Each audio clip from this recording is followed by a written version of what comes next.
Hi guys, can you see me and hear me clearly? Yes. Awesome. Right. So let's begin our session for today. Keep your back and neck straight. Sit comfortably wherever you are. And very gently close your eyes.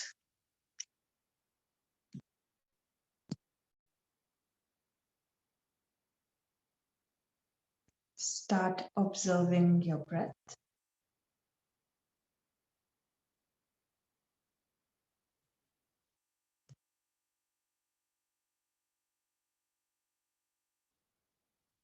Connect with the natural flow of the breathing.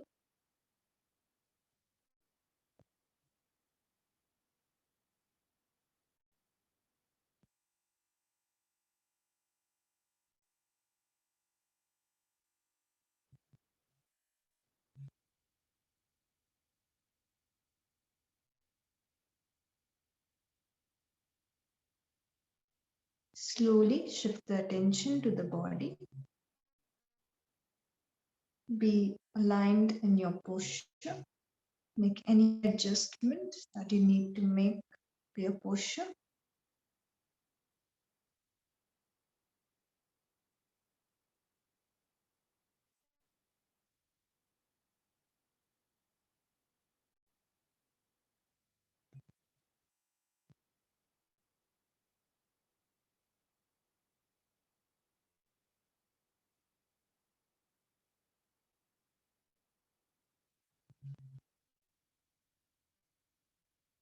Gently come back to the breathing and consciously begin to deepen the breath.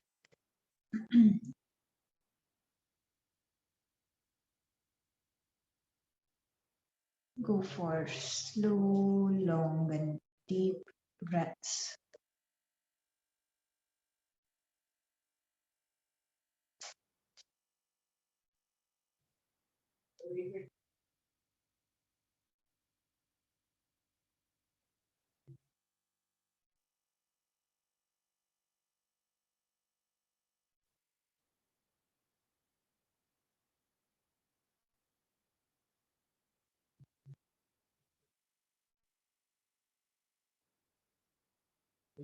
We will begin our session by chanting Om 3 times, followed by 3 Shantis.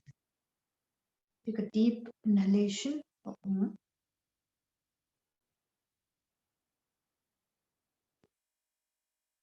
Om. Om.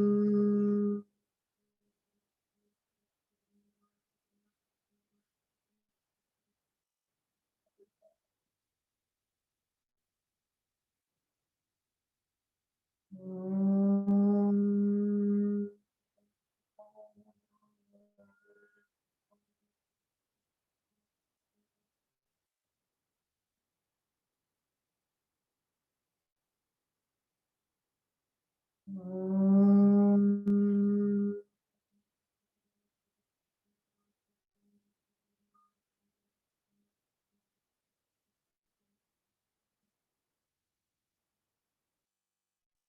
Shanti. Shanti. Shanti.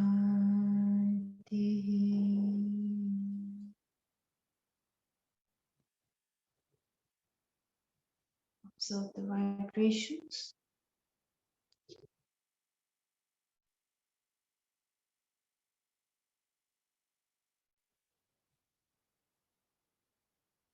Join your palms together and begin to rub your palms together.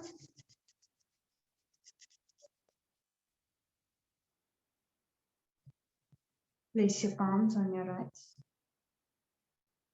Very slowly, while blinking and looking at your palms, begin to open up your eyes and come back with a big smile. Namaste to everyone. Let us begin today's session. So yesterday we were talking about yoga as a lifestyle practice, and we were covering food.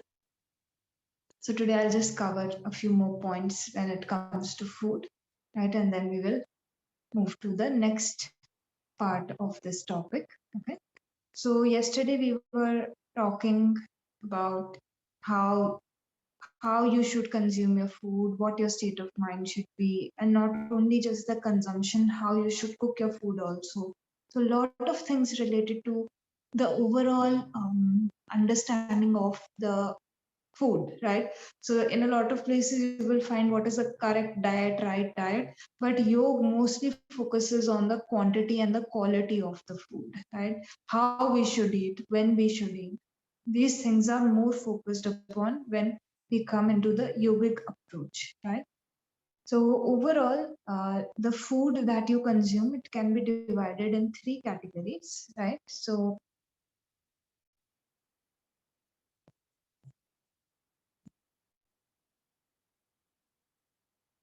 Sattvic one is your Sattvic, Sattvic.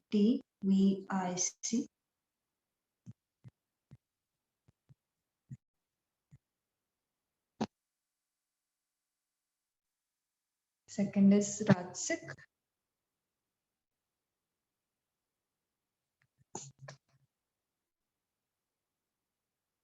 Third is Tamasic.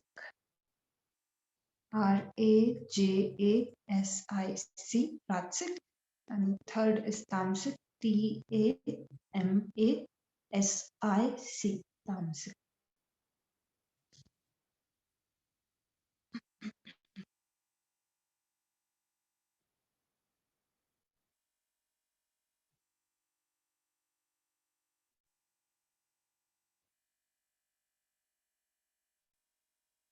In your pranayam classes, I told you about sattvic foods a little and food items a little, and I told you that is the best, right? So when you do yogic practices, you have to move towards the consumption of sattvic food, right? Sattvic food has very high pranic value.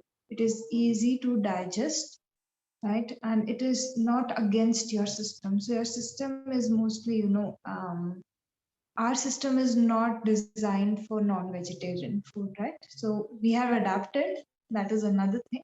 But overall, the system isn't designed, right, to digest non-vegetarian food. So sattvic food would include vegetarian food like your fruits, vegetables, right, milk, um, dry fruits, right? All of these things which are very easy to digest. Even khichdi, we make this dish in India, right? So that is very, very good when you are doing your yogic practices, right? So try to switch to sattvic food as much as possible because, again, um, your system, whenever you eat something, so all the energy rushes towards digestion. Okay, so what is happening is, one thing is, there is energy that is consumed in the digestion process, and then there is energy that is created out of what is digested, right? So when you consume sattvic food, then the energy that is created or attained from the food that is digested, it is more than the energy that is taken to digest the food. Okay, and when this thing happens, of course you can do the maths, right? So we are gaining energy out of whatever we eat because it's not like the set off is less, right? The energy required to digest is less, and the energy and nutrition acquired is more, right? So this is the most ideal kind of food, right, to consume during any yogic practice, right? This will energize you. Okay. So next we move to Rajasic food. So Rajasic food is mostly consumed by people who have very high physical activity. So you will see a lot of people who are into sports and who are into various be it running or playing some sport. So all of these things, their diet is changed, right? When they are doing these practices or when they are preparing, right? So for them, uh, food which is, this food is harder to digest. Okay, so it's very heavy food, right? And Rajasic food also generally has spices, right? So when you consume Rajasic food, so sometimes you feel very, very sweaty, after eating something, right? Or maybe you get irritated a lot, after consuming something, or maybe it's too spicy, right? You cannot handle that spice, so your body starts reacting. So that is mainly the Rajasic food that you are consuming. So both the things, the amount of spices also determines the uh, quality of the food, and then again, it is harder to digest overall. All the heavy food items which you can consume, right, they come under the category of Rajasic food, right? So Rajasic food generally causes a lot of activeness in the mind, right? Or irritation in the body. So that is your indication. So you have to eventually move away from this food so that your mind can also be ready for the yogic practices, right? So if you are consuming Rajasic food, suppose you consume Rajasic food and then you go for the yogic practices, right? So all of your practice will be directed towards balancing that thing out or balancing that state of mind, which is very, very agitated, right? But when we do yoga, we are focusing on our spiritual advancement, means already the mind should be a little bit calm and settled when you do the practices, right? So it's more advisable to move towards the sattvic foods. Okay. Then we come to the category which is the least preferable category, which is tamasic food. Okay. Any doubt so far? No, ma'am. All right. Okay. So then we move towards the tamasic food. So tamasic food is generally food which adds no value. Okay. It has it has very low pranic value or next to negligible pranic value, right? So this food, when it enters your body, it will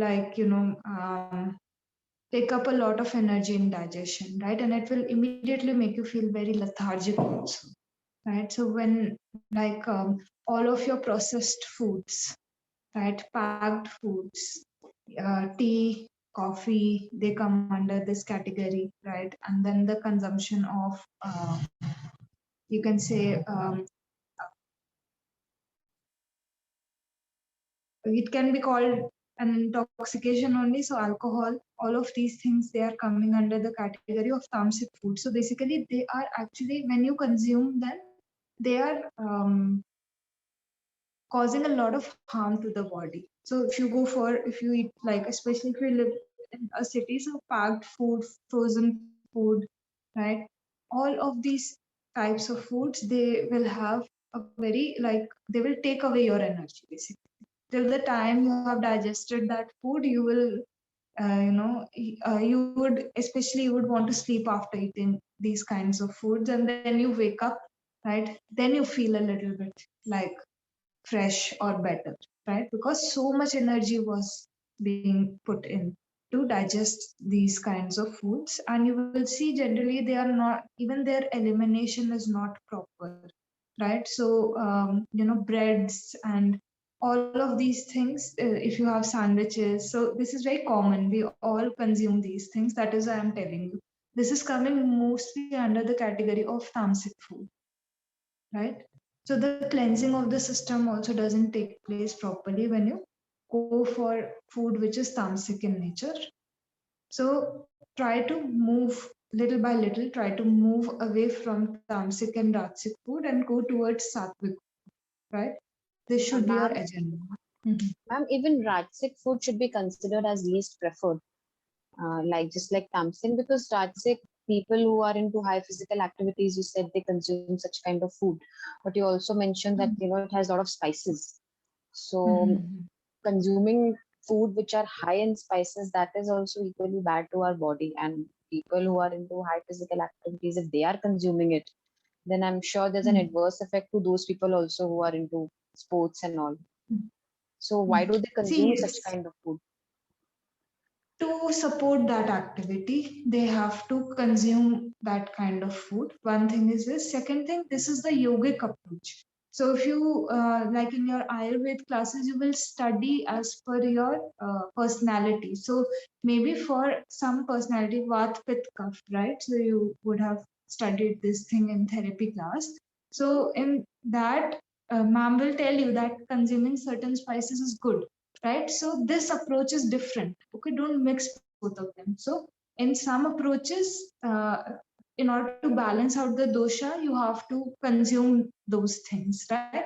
But yogic approach is looking at the food in terms of like they are looking at a spiritual aspirant, okay, and then they are giving this approach that okay, even spices should not be consumed, right?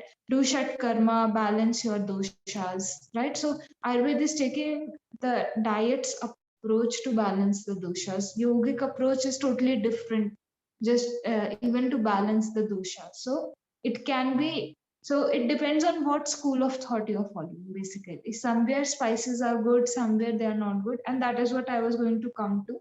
So it like if I said that vegetables are good, okay, so now how you cook it will also change its nature, right? So suppose you add a lot of spices to that same thing, so it will turn ratsik. It doesn't matter what the food is, right? So even though I gave you a few examples just to clarify the things for you, but that same food item, if cooked differently, it can turn into rajasic or tamasic. So it's not as easy to categorize the food as it seems, right? Because the same thing can become sattvic, then it can also turn into rajasic, and then it can also go towards tamasic. So if you prepare food today and you consume it like maybe tomorrow, right? So again, sattvic food turned tamasic because there is a particular span within which you should consume that food. That is when it is considered to be sattvic. So it should be freshly cooked, right? So again, it's a very blurry line, but overall idea. That is why I said move little by little. If you can make this change that okay, you can cook each and every meal separately, so go for that change. Or if you think you can reduce packed items, the usage of packed items in your home, so move with that thing. So whatever you find the easiest, it's a very slow movement, right? Because again, I told you, our environment is not set in that way, right? Today's society is mostly functioning on fast food, packed food, junk food, right? We all love these things and we have developed a taste for them. So it's a very slow progress when you have to make the shift also, right? Any doubts so far? Any other doubts? Okay. So food which is grown in your area and which is seasonal in nature is the best food that you can consume, right? So, like, suppose in hilly areas, you will see their diet is different. The ingredients that they use to make the food is different because that food, the ingredients, or maybe even their flour is different, right? Why? Because that thing generates more heat in the body. So for them, growing that thing benefits them because it's too cold, right? So if you go to places which are near the like sea, right, there the diet will be totally different. Their coconut water is consumed a lot, right? Why? Because the sun is literally on your head and dehydration takes place very quickly, right? So depending on where you live, one thing is this, that go for those food items, right, which are local to your area. Second thing which is very important is the seasonal food, right? So these days, because of a lot of chemicals being added to different food items, all of the vegetables, fruits, they are available almost throughout the year. So if you, especially if you live in a city, you will get access to them throughout the year, right? And this is very dangerous. Why? Because if you consume watermelon in the winters, then again it will cause illness, right? But because now technology has advanced and everything can be made available, it is available. But you should avoid buying when you are going and buying the vegetables and fruits which are consumed in your house. You can at least make sure that they are seasonal in nature, right? So whatever comes in winters, maybe apples, oranges right now in winters. These are the fruits that are mostly consumed. So go and buy those fruits and consume those only. And in summers, muskmelon, watermelon, mangoes, depending on the season, go for those food items only. So that will become the best pattern of consumption for you guys, no matter where you are, right? Other things you cannot control, right? Whatever is being added to the food, it is out of control. If you can grow your own food, it is the best thing. Okay, with COVID coming in, a lot of people started gardening. So sometimes, a lot of people are growing certain things in their houses now, right? So if you have the time, if you can, then that is really, really good. You can avoid the unnecessary, pesticides and all of those chemicals that are added into the food. But if that is not possible, at least you can go for seasonal food, which you get to your house. Okay. So any doubts? Any doubts in any of this? All right. So I'll talk a little bit about fasting because yesterday I mentioned that thing, right? So see, the frequency of the meals again depends on how your body is demanding the food. Okay. But for some personalities, so in Ayurveda also you will study, like some personalities, they feel hungry quite often or thirsty quite often, right? So in that case, it's not a very advisable thing to consume that thing just because you are feeling hungry at that point of time or thirsty at that point of time. So one thing, this frequency will also be determined by your personality. Okay, so if you have very high pith, right, you will feel hungry uh, in short time periods, right? So set a good gap between two meals. Okay, good meaning go for at least 4 hours of gap. So now I'm telling you from yogic approach, right? So minimum 4 hours of gap is considered good. It's considered decent because the time required to digest the food and again feel the hunger, it is minimum 4 hours, right? So it can be more than that also, but you can try and keep that gap, right?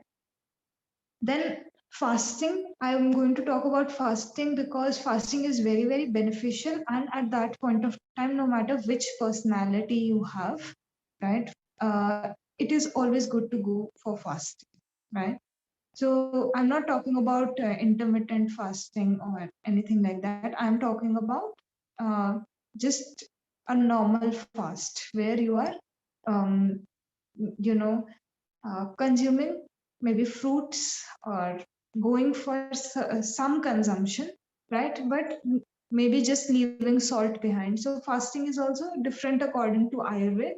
But when you come to the yogic approach, so it's like you don't get an off in your entire working year, right? So in that same way, when you keep eating food every day, you're not giving an off to your system. Okay, so fasting is very, very good. So initially, when you begin to fast, you will have to control the urge, right? So you know, like feeling hungry in 2 hours, right? So just to follow up with the 4 hours, what you will do, you will control the urge, right? Of within 2 hours, right? So in that same way, you can begin with the practice of fasting maybe once in a week or once in a month. Fasting has a lot of benefits. So initially you will have to control the urge, but eventually you will realize, especially if you go for weekly fasts, right? So you will see all other days you are feeling very hungry. But on that particular day, the training to the mind has been given that today only this is going to be consumed and in this amount of quantity only. So when people fast, they also reduce the quantity that they are consuming, right? Not just what they are consuming. Even when they consume something, it is less than amount, right? So the system gets used to it. So all other days, maybe 9 a.m. sharp, you need your breakfast, right? But on the day that you are fasting, you will see it is so amazing and surprising that your body adjusts, right? if you train it in that way, your body will begin to adjust, and this fasting will actually give your body a break, right? So it's the one day off that you get from work, right? So the body is also consistently working. So every day you are eating food, it is getting digested. So when you go for fasting, you will see your body feels more relaxed. You give it time to heal, right? And all the energy is not directed towards fasting anymore, digestion anymore. That same energy is now being channeled to heal your body, so the body can heal itself. But when we eat food, we don't give it the time, right? Because all the energy gets sucked up in the digestion process, right? So when you stop eating for a while, right, or one day in a week, you will see overall your body, your functioning, that is going to get much better, right? And there are a lot of studies done on fasting, right, and the benefits that fasting has shown, right? Even in severe diseases where doctors had given up, people fasted and they were able to come out of them, or they were able to reduce the severity of the disease, right? So giving that break to the system so that your body can work on you know healing itself is a great way. So you guys, if you feel like you are ready, or if you want to experiment, you can go ahead and do this thing also, right? Okay. So I hope that has answered your question. Like, I have covered both the aspects. One is when you want to eat in a little bit, and one where you don't eat for a long period of time, right? So let's move to, yeah. Can I ask you a question? Sorry to interrupt. Yes, yes, yes, sure. So the thing is that I've often heard from my patients that like if they are fasting for a certain duration, then some people have that tendency that they end up having gas, empty stomach. And some of our Indian culture, according to Indian culture, the fasting foods are like potatoes or sweet potatoes or something in nature that builds up more gas eventually. So so how can we just cure it according to the approach that we just discussed right now?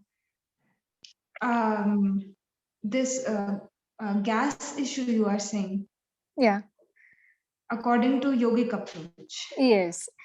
So Okay. like because I've heard that we understand that fasting for some duration is good, but some people means I've heard often from my patients that if they stay empty stomach for a little duration, then they end up having more gas than usual day. So so how can we cure that? That is what my question is. Okay. So fasting was just one addition that I gave. So yogic approach is mostly about how you eat, right? And when you eat. Okay. But you will study this more deeply in Ayurveda. So according to the one thing is the disease, and the second thing is the personality. There are different ways of fasting, right? So when I say this term fasting, there is a general image that comes up in the mind, right? Maybe you don't eat food, you only drink water, or maybe you just consume fruits, right? So I also took this general example only, but there are different ways of fasting also. So that is another science in itself. So for these people, depending on their personality, right, there is a right way to fast, right, which will help to reduce the vat. So this is vat coming up, right, when the gas issues are there. So this again you will cover in your Ayurveda. There you will find a better answer for this, how you can control this thing while making the person fast. So the fasting will in fact support and heal them, right, heal the vat disorders, right? Okay. So you can, maybe when this topic is covered in your Ayurveda class, you can ask and get a Okay. proper Sure, map sure. Thank for you. the, right? All right, great. Okay, so let's move to our next topic in lifestyle. Okay, so when you talk of yoga, a lot of people don't consider this thing, right? But yogic approach is quite holistic in nature, right? So yoga talks about recreation.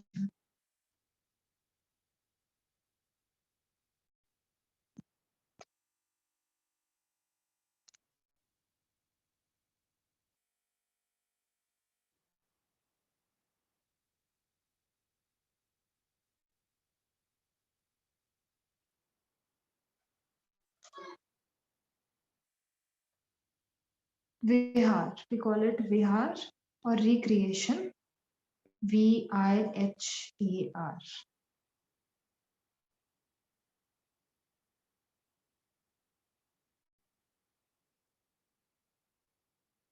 Okay. So like I said, yoga is not for someone who is leaving the world behind. We also need yoga as much as any other person, right? So yoga says that in your lifestyle there should be a part which is called recreation, right? Recreation is any activity that you do during the day which is actually helping you to balance and channel your mood, right? So, and your thoughts, right? So, if you like to sing, you can choose singing, you can give some time to singing during your day. If you like to dance, again, go for the same thing. If you like to draw, paint, so these are very, very broad categories that I am giving, all right? So there are a lot of things that you can do. If you like, a lot of people, they like knitting these days, yes? Gardening, right? Taking out time for some music, right? Or learning some a musical instrument, right? So yoga says that everybody, experiences hardships, right? And emotional ups and downs. There are a lot of times when the state of the mind is not all right. And during that time, rather than falling back on any other thing, you should go for a healthy recreative activity, right? Taking out time for yourself. And yoga says that you shouldn't do it one or two times, right? Or when your mood is bad or good, right? You should do it at all times. So every day you should make some time for yourself, right? Which will not only help you to, don't wait for the bad days to come, right? So it will also help you whenever something unfavorable happens in your life. You will see how it helps you to navigate because you need time for your own self, right? So yoga really, really emphasizes on recreation. It says that you should at least take out half an hour, right? So, me time, right?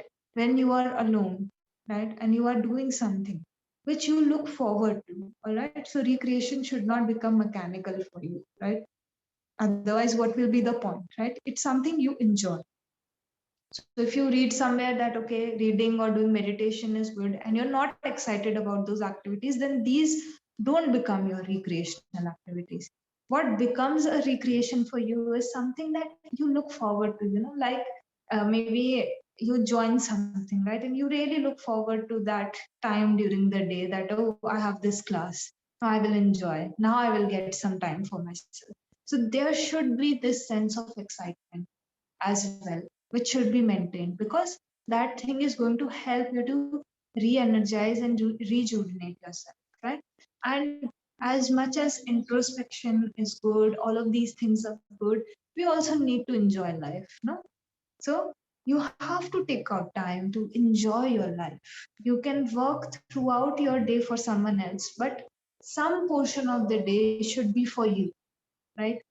Everything you do, you are doing for your benefit, for your life to be better, right? But you are not able to still feel better despite doing those things. Why? Because you are missing out on the me time, right?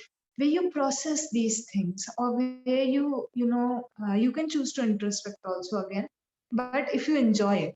So some people really enjoy introspecting, right? So if you are one of those, you can choose introspection also. But taking out this time during your day will highly change the quality of your life, right? You will be happier, right? And when you are not happy, you make everybody around you unhappy, no? So when you become happy, everyone around you, they also feel happy. Why? Because now you are satisfied, now you are content, so you are able to give that happiness, you are able to radiate that happiness. Like, sometimes when you are in a really good mood and everybody around you, they're just like, today you are in a very good mood, right? So this half an hour daily, taking this time out daily, will actually help you to bring that radiance back into your personality. If for a lot of time you have been thinking, oh, this is not how I did not plan, this is not how my life should be, means that you are lacking on the time that you take out for your own self, right? Because you can have 10 other things also, but the state of mind is not such where you can enjoy it, right? So, guys, make sure that each and every day, at least taking out 10 to 15 minutes to begin with, and move till half an hour. And if you can afford, go for 1 hour, right? Because that will give you your space and time, right? Try to be alone, and whatever you are doing at that point of time, I'm not saying do it alone, right? But try to engage and immerse yourself in that thing. And you will see, especially on the days when you're feeling very, very low, this same activity, it's going to give you a lot of strength, right? It's going to allow you to move more smoothly through that thing, right? Which is very, very important. You will see most of the successful people, now I'm leaving behind the recreation, right? But even if you read biographies of most of the biographies or autobiographies of one of the most successful people uh, that are there in this world, they have their routines, right? Morning routine, then night routine is there, right? So what are they doing in these routines? They are making time for themselves, right? They are taking out the time to do the things that are most important to them, because throughout your day you are putting in energy doing the things for someone else, right? Maybe you go to your job, right? So you are working for someone else, right? Even though you might love what you do, I'm not saying that you hate what you do, but again, all of your energy is going towards like doing that thing. You're working for someone else, but this time is actually going to add more satisfaction than the time you give to someone else also, right? So uh, it is actually one of the biggest secrets of people being very successful, because in this time they knew what they wanted, right? So when you get engaged in your day-to-day duties and responsibilities, you generally forget what you want, right? And then after a few years you realize, oh, this is not what I wanted, right? Some people have existential crisis, right? They leave their jobs, they leave everything behind, right? In order to avoid these things, it's very important to constantly be in touch with what you like, with what you desire, and whatever you enjoy the most. The key is to enjoy life, right? For us, the key is to enjoy life. So whatever makes you happy, take out time for that thing. It can also be sleep. Okay, so if you love sleeping, some people, they really like to sleep and they love to relax, go for naps, you can also go ahead and do this. There is no restriction. Basically, whatever you like doing, you guys can go ahead, start making that time in your life from today, from tomorrow, whenever you from I would say today, this is your task. Take out time for yourself and look for your hobbies, where you can learn more about whatever you really like doing or really like following, and see if you can maybe join a course, or how you can follow up on that. Maybe buy some books or watch some movies related to that thing. It will give you more insight into whatever that thing is, right? Okay. So yoga doesn't mean you get all serious, you leave everything. You have to enjoy. Okay. That is the main essence of the practice. Okay. Any doubts? No doubts. All right. So next is your um, behavior.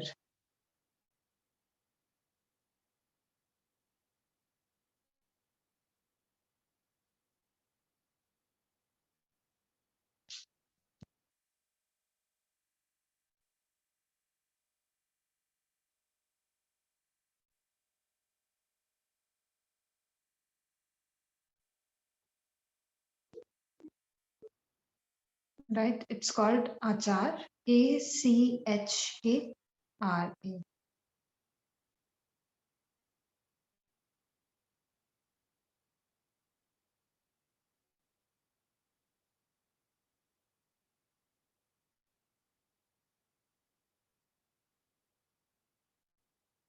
So when you come into yoga, it is very, very important.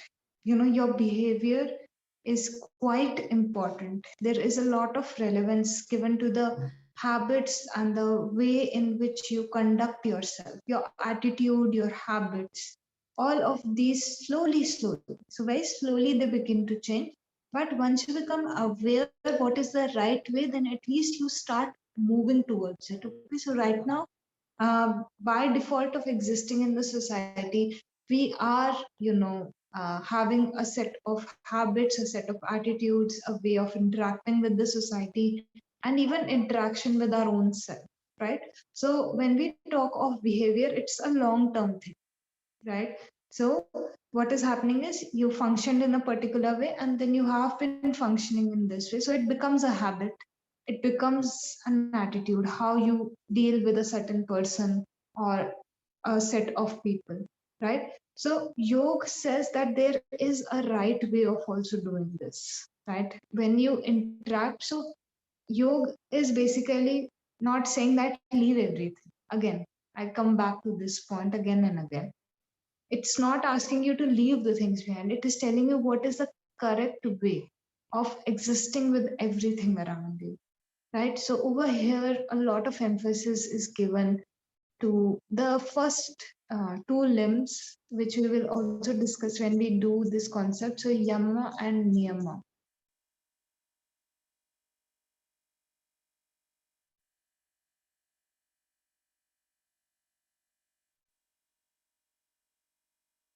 YAMA, yama, and niyama, NIYAMA.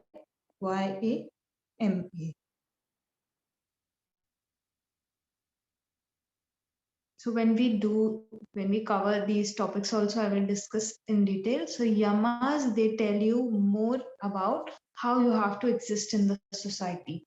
So they are the way in which correct ways of dealing with the society. And niyamas are focused more on the correct way of dealing with yourself. So we have a relation with our own selves also. So niyamas talk more about that conduction.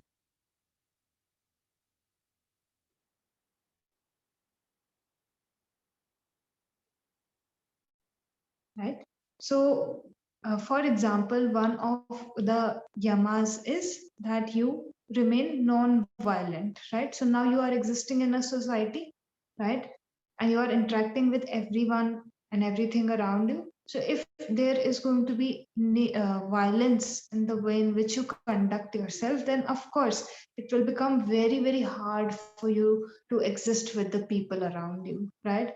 If your mind, even the mind, okay, so not only bodily action, right? So sometimes when we talk of non-violence, right? So people think that, okay, violence is only done on the physical level. But no, the violence is also done in the mind, right? So sometimes, how you feel like, maybe I could, harm a particular person or a particular thing, right? So what is happening? The mind is also going into violence. So action is not showing up as violent. So sometimes you cannot be violent in action, but even your thoughts begin to become violent, right? And it is actually the thought of violence which comes down to the speech and the body, right? If you have some thought in your mind, it's only then that you begin to act upon it, right? So tomorrow we will also talk about thoughts a little bit, but yes, so it is showing up on the speech and on your action, right? So violence should be eventually, with the practices, it should be eliminated from the mind also, right? So when we talk of the correct behavior, we are talking of the right way of dealing with society. You will be able to live more harmoniously when you follow the yamas and niyamas. So initially it might feel like it's difficult, no? It's tough.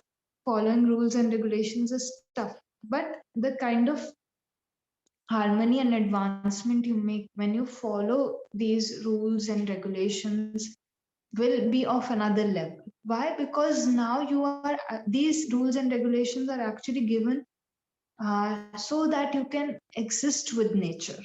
Okay, so in nature also you will see everything is harmonized, right?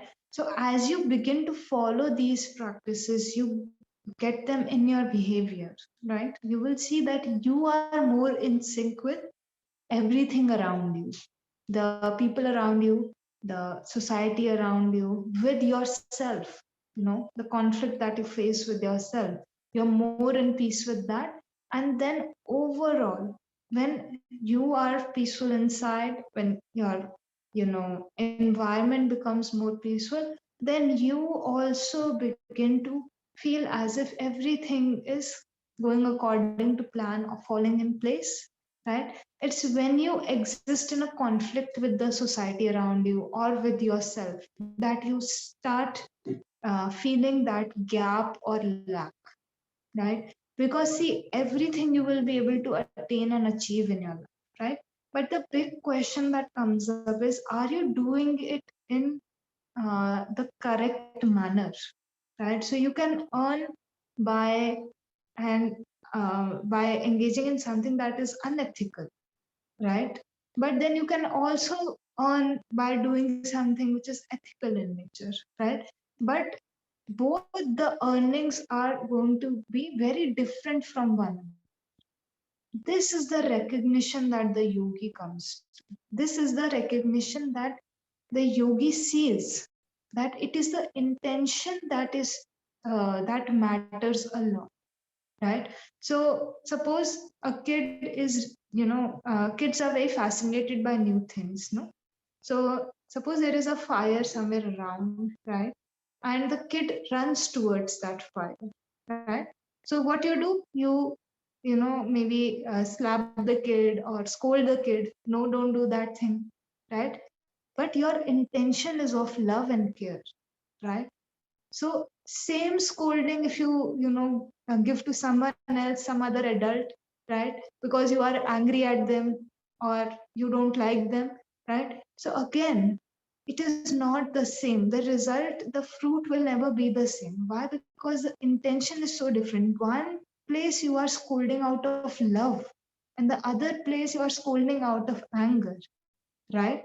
So both the actions will seem same, right?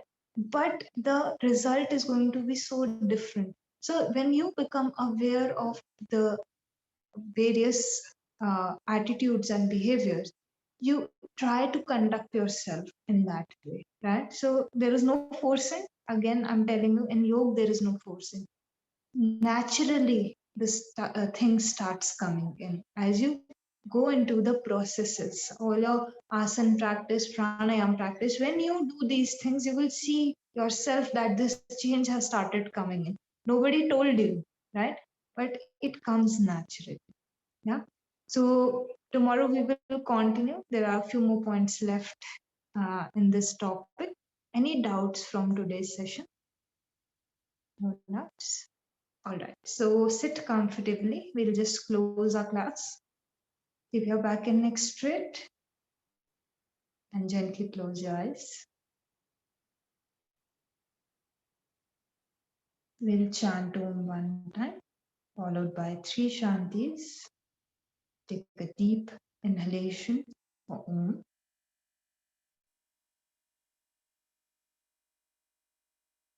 Om.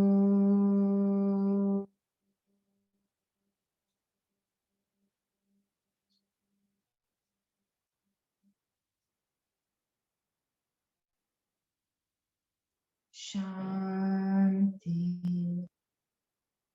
Shanti, Shanti.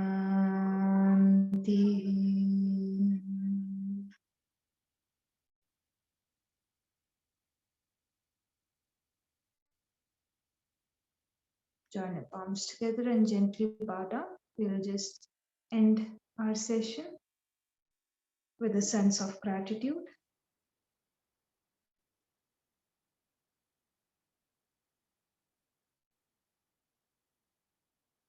Begin to rub your palms together.